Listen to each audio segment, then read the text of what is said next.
de vie et trajectoire spirituelle, c'est parmi les premières activités à chemin de vie, puisque c'est en 2003 qu'on l'a offert la première fois. C'est une activité que j'offre avec Diane Laroche, qui n'est pas ici aujourd'hui, mais Diane et moi, on a offert régulièrement cette activité depuis ce temps. C'est une activité en petits groupes, 5, 6, 7 personnes maximum. Chaque personne est invitée à tracer le chemin parcouru de son enfance en maintenant, en lien avec le spirituel dans sa vie. Ça prend différentes couleurs, différentes formes, aux différentes étapes de la vie, dans les différents milieux où sont les personnes. Revoir son histoire sous cet angle, c'est prendre conscience du chemin parcouru, c'est aussi reconnaître les influences reçues et les choix que l'on fait. Il y a des temps de travail personnel, des temps de mise en commun et d'échange,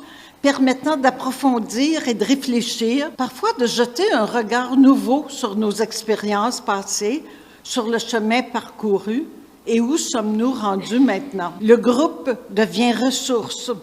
C'est le groupe qui est ressource. Il y a des personnes ressources, Diane et moi, pour animer le groupe et tout ça, mais le groupe est ressource, laissant des pistes de compréhension et de son cheminement personnel à chacun. Chacun garde bien ce qu'il veut des commentaires qu'il reçoit, et c'est vrai en tout temps, ça, des influences reçues, des choix faits. Chaque participante s'engage à respecter la confidentialité. C'est important pour que chacun soit bien à l'aise de s'exprimer sur ses différentes expériences.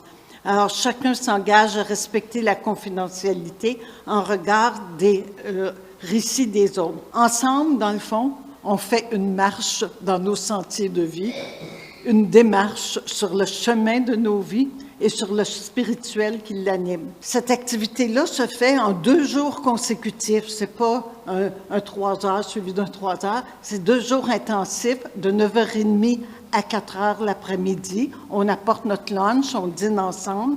Et c'est suivi 4 à 5 semaines plus tard d'une petite rencontre où on fait le point. Qu'est-ce qu'on retient de tout ça? Voilà pour Histoire de vie et trajectoire spirituelle, les différents chemins que l'on peut prendre dans notre vie.